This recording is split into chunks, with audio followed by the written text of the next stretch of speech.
Welcome everybody to today's program. We've got a great show in store for you because we're going to take you behind the scenes of what goes into an auto auction. We're here at RM Auctions and Auctions America to give you a sneak peek behind the scenes of what really goes into those collector cars. We'll sit down with my friend Alexander Weaver and give you some insight into just that. Now quickly, before you have a chance to go and see our website or our Twitter or Facebook page, a word from one of our sponsors, Royal Purple. Royal Purple's HPS is recommended for vehicles no longer under warranty and for those seeking a higher level of performance and protection. It's fortified with a high level of ZDDP anti-wear additives and Royal Purple's proprietary additive called Centerlic.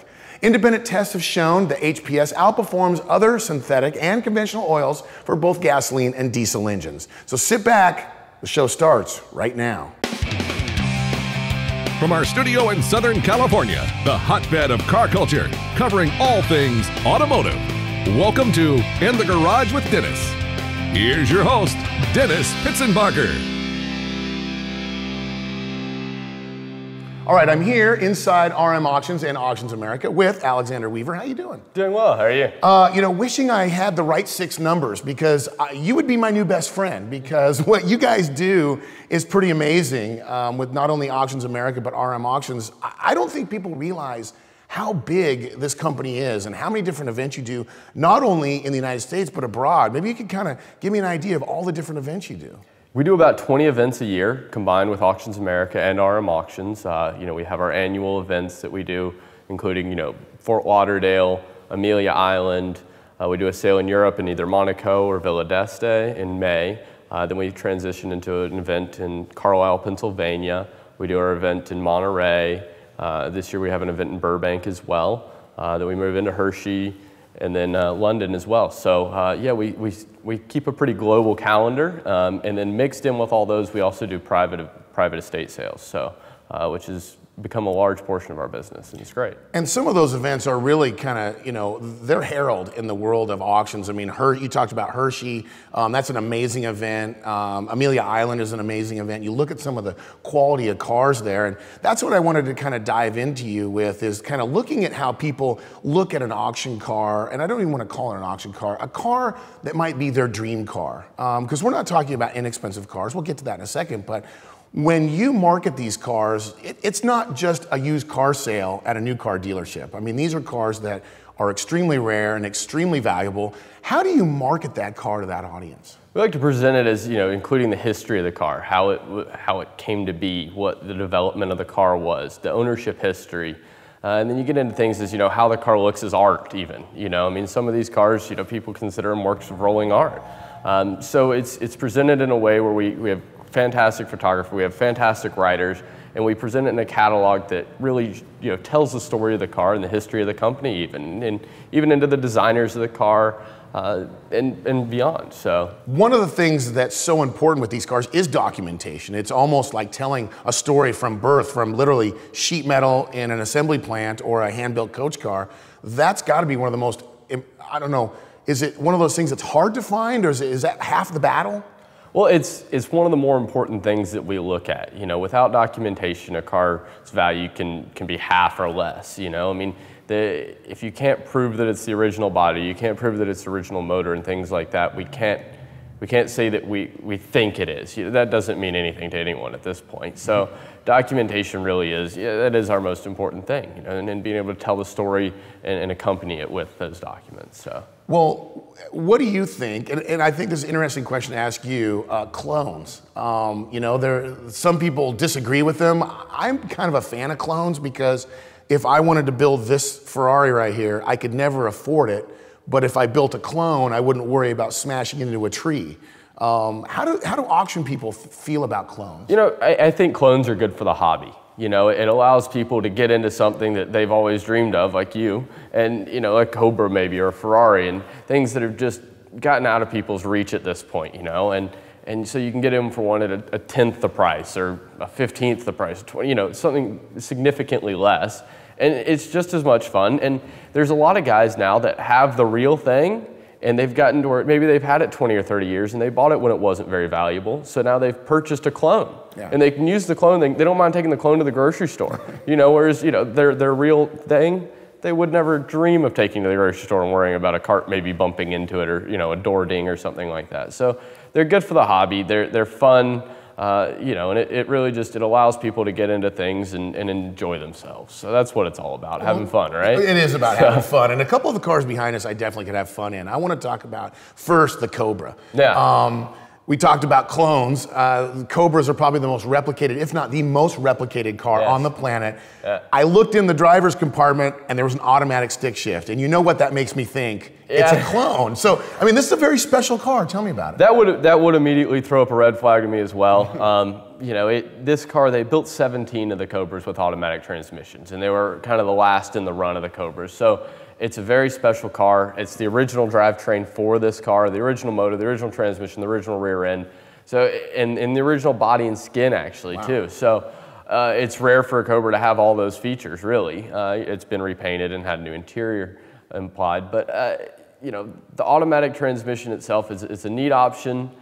It makes it a very exclusive option for the Cobra. Sure. And also, if you're a diehard manual fan, it's a good option for you to pull it out and drop a 5-speed in it and really enjoy it even more. And you save the original transmission. Yeah, just stick it on a workbench and you'll be good. Exactly. Beyond street cars like the Cobra that really were obviously intended for competition, there's cars like this 54 Ferrari. I mean, this is a car that is obviously loftily in as far as expense, 3.2 million approximate value. Yeah, in the high 2 million, low 3 million range. So it's a fantastic car. It's a 4-cylinder.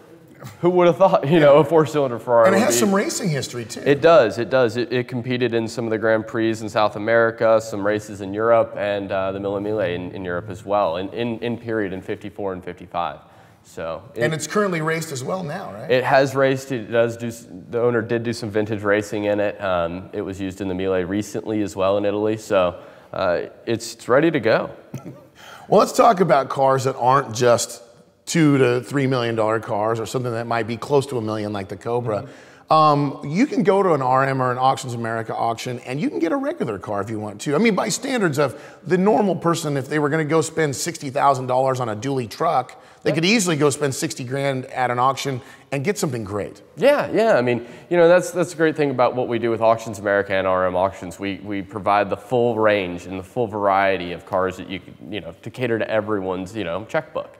So you can get everything from a $10,000 Corvair up to a $10 million Ferrari. So it goes both ways, and you can get, we have that great mid-range that everybody's looking for. You got your great Corvettes and Chevelles and Mustangs and, your classic American stuff that we provide as well. So anywhere from that to Lamborghinis, Ferraris, McLarens, and Bugattis and Duesenbergs. So it's all over the board. Well, let's do this. We've looked at these cars. Let's go over to the other garage and take a look at some of those other cars, including that El Camino that a guy like me would certainly want to have my hands on. Absolutely. Sounds good, Dennis. All right. Before Alexander takes me over to the other garage, a word from one of our sponsors, Craftsman. Craftsman tools are there whether you're doing a restoration on a Cobra or Ferrari, or you're working in your home on any project you might want. Also, make sure and become one of the Craftsman Club members. Craftsman has not only thousands of tools available at craftsman.com, they're also now available at Ace Hardware stores. Craftsman, made to make.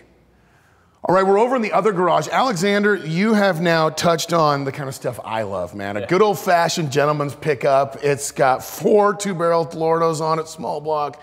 Full custom, man. This thing's cool. Yeah, it's a great piece. It was done out of a custom shop in Oklahoma for a guy locally, and now it's going up for sale again. And it's a fantastic piece, full air ride, the flat black, custom pinstriping job. And custom interior, everything's been done, everything's been touched on this car. It's a fantastic, good running driving car too, actually. Yeah, and this is the kind of stuff that I think, we were talking about, a guy wants to go spend 65 grand on a brand new, dually pickup truck with a diesel in it. I don't know if this is gonna be worth more than 65 grand. I wouldn't know what the estimate would be. This is actually about half that. Wow. You're looking at, 30, 35 grand for one of these, something like this. It's a cool custom, it's a great piece, fun to tour around in. You can actually even go to Home Depot, the hardware store, wherever you need to in it too. Why would someone buy a brand new commuter car for 30 grand when they could buy this for 30 grand? That's a good question. I don't know. Who needs power windows, right? Yeah, this is windshield wipers, those are extra.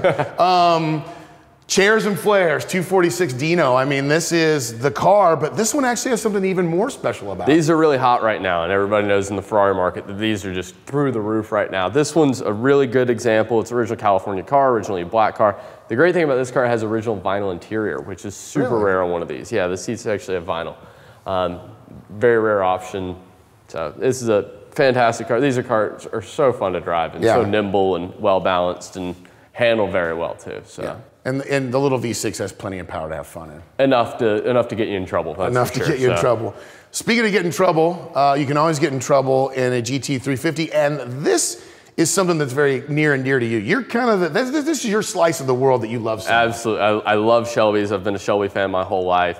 The 65 GT350s is one of the most iconic Mustangs even. So for American sports cars, these do it for me. You know, powerful, nimble, well-balanced, you know, and they just sound great too. They are fun cars. Of course, it wouldn't be an auction if it didn't have a Model A in it. A great representation, one that hasn't been actually turned into a hot rod. I mean, this is more rare in this condition than you know, the 1,000 other ones that are at the hot rod show. Yeah, exactly. You know, this one's been restored. It's a rumble seat coupe. It's fun, you know, and it's great iconic American car, you know, and they built a good many of them, but you know, like you said, it's rare to see one still in this configuration with the crown molding still on the fenders even. So, wow. It's a really nice car. Now, is this something that you think that someone could still just drive every day on something like this? This is a little more difficult to drive on a daily basis. This might be a weekend car for you, though. There you go. Now, we talked about that first GT350. Hertz cars, obviously one of a Rent-A-Racer program. Rent-A-Racer program. Amazing representation of this car. Yeah, and this one has been fully restored. It's one of the rarest ones in white. White with the gold stripes is a very rare. Most of them were black with gold stripes. And even recently, Ford issued a fleet of Mustangs for Hertz that were the black and gold cars in 2005 and 6 it's kind of a tribute to these cars from 66. So this is a great car. They're a blast to drive, very user-friendly. Could use it as a daily driver. Why not, right? But can you imagine what we could do if you and I were 18, 19 years old and went and rented this car in 1966? We'd be in trouble, that's for sure. Well, yeah, because our insurance company would do that. We talked about some of the more you know, regular everyday cars, and I have always had a soft spot. I call them Land Crushers. I can't help it. Yeah. The iconic Toyota Land Cruiser. I mean, these are, you know, if Ford is a Mustang and Chevy is a Camaro, then you have, you know, the Jeep CJ family, and then you have the Toyota Land Cruiser. Yeah. And I know you love these things. No, I do. I'm an off-road aficionado. I love riding the trails and everything. I've always had a soft spot in my heart for these, and you know, they don't do anything great, but they make you happy, and they're fun to drive. They're fun to putt around in, especially in a beach area like this. So. Yeah, this is great. If people want more information about what you're doing and how to get in touch with you, with RM or Auctions America, how do we do that? The best thing is through our website, rmauctions.com or auctionsamerica.com. Well, I appreciate you letting us come by and stare at some of these cars. If I can get your corporate Amex, I'll be at the next auction. Is that a deal? I better check with the big guys on that one. You better check with the big boss. All right. Well, if you get a chance, make sure and check out RM Auctions. RMauctions.com. Is that the right one? There you go. Check them out. Check out what we're doing with our show. Also, make sure and thank one of our sponsors, Craftsman, and of course, also Royal Purple. Until the next time, we'll see you in the next video.